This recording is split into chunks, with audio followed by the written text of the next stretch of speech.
Hey there, Screaming Ghostface fans. I'm your host, Douglas here at Drownboy Productions, bringing you another Screaming Ghostface video. And today we're going to be taking a look at the new Scream 6 trailer. I was very hesitant on looking at any of the trailers or really anything to do with production on this movie because, of course, with Scream, I don't want to be spoiled. I really don't want to with any horror productions, but particularly something like Scream, I do not want to be spoiled on. But luckily, I slept in today, and so it was already released when I woke up, and I have heard from friends that there's really no spoilers as far as character deaths or anything major plot-wise, but let's go ahead and take a look and see what we got. I don't want to get a copyright strike, so here's a quick cut of my reaction, and then we'll discuss it afterwards.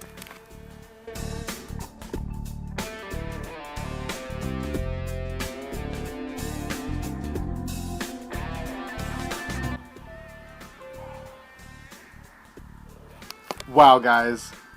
Just wow. That was pretty awesome. I'm gonna go ahead and say it. I honestly think that looked better than Scream 5 or Scream 2022, whatever you want to call it. Still, that was a pretty freaking cool trailer. A lot of really cool stuff shown. Tons and tons of Easter eggs. Just wow. If not for the subway scene, the shrine. Oh my goodness. We'll talk about that in a second, but overall, my thoughts, I think it looks awesome. I think it looks really promising. And to be honest, taking Ghostface out of Woodsboro, as well as our main characters out of Woodsboro, I mean, that's kind of happened before. But this is going to be interesting. This is going to be really cool, because it seems like our characters aren't really isolated in any way. Ghostface seems to be attacking in public. Obviously, this could be wrong. This could be a bait and switch, but that's pretty awesome. That's the type of brutality and just don't give a fuck attitude that I want to see from Ghostface. If there's an opening kill, it doesn't look like they've shown us the opening kill, unless maybe it is the one in the subway with Mindy if she does meet her maker. But otherwise, it looks like Gale might be on the chopping block.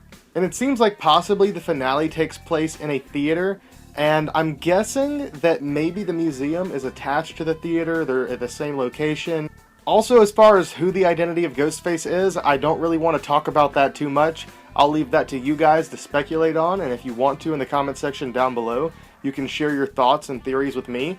Personally, I've kind of stayed away from that stuff, and I mean, there's nothing wrong with it, but I just really don't want to share it. I would rather just go into this blind and see what they have to give us. One thing I will say is Ghostface's voice sounded like an older male under the mask, and I know in previous films they have used the voice to kind of identify the killer, or at least hint to who it is.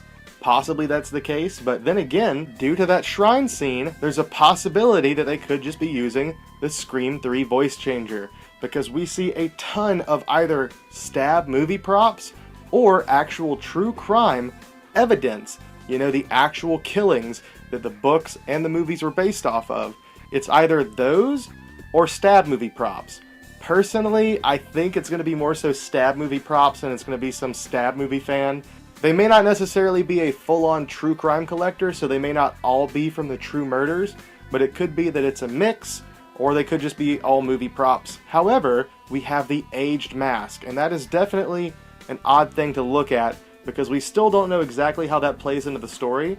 It seems like it's possibly going to be the mask that was behind Billy when he got shot, the one that was covered in his blood, because this mask is blood-stained, and it seems a bit damaged. However, obviously, logistically, it's not the same style of mask. It's also something that would not have weathered that way, so maybe there's some other explanation for it looking the way it does.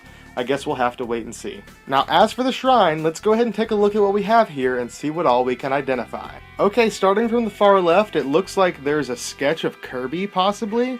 It definitely looks like it is Kirby.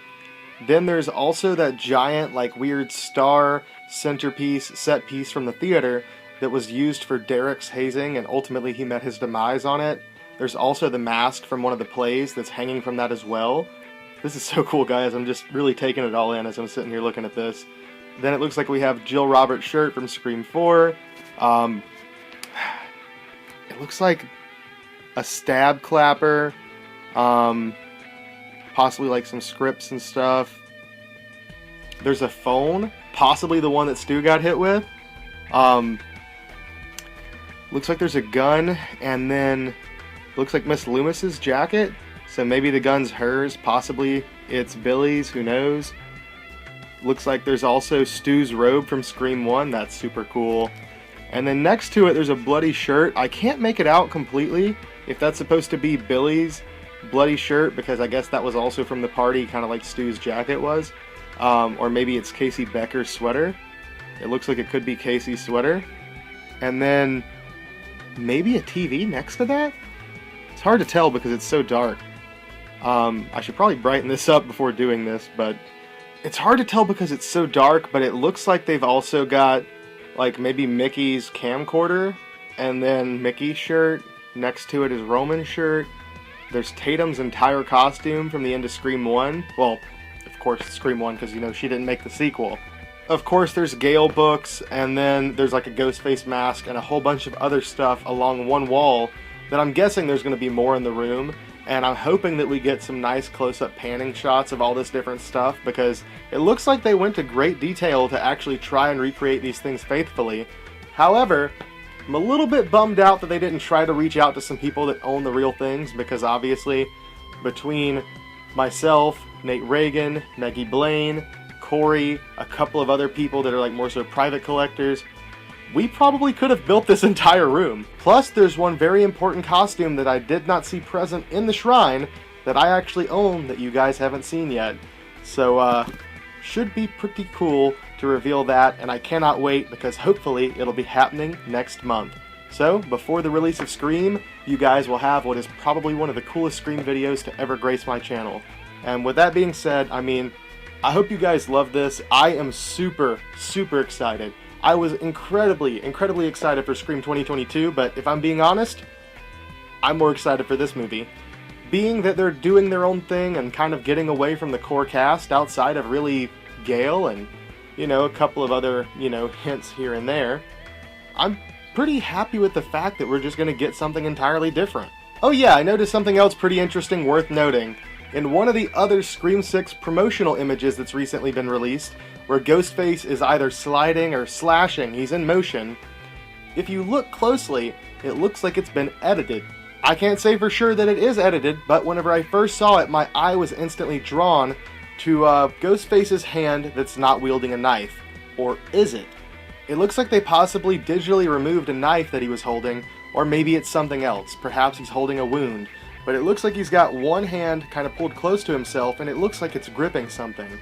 Oddly enough, the way that like the shadow goes over the hand in that area, I don't know, it just looks unnatural. Maybe I'm reading into this entirely too much, and this is an undoctored photo, but it definitely looks a little bit odd to me. Let me know what you guys think in the comment section down below. But anyways, enough of me blabbering on. Of course I'm excited for the movie, and this one looks awesome. I cannot wait to see it. You guys know I'll be seeing it opening night if I survive, and if you guys survive, I hope you enjoy it as well. Love you all, thank you for watching, and see you next time.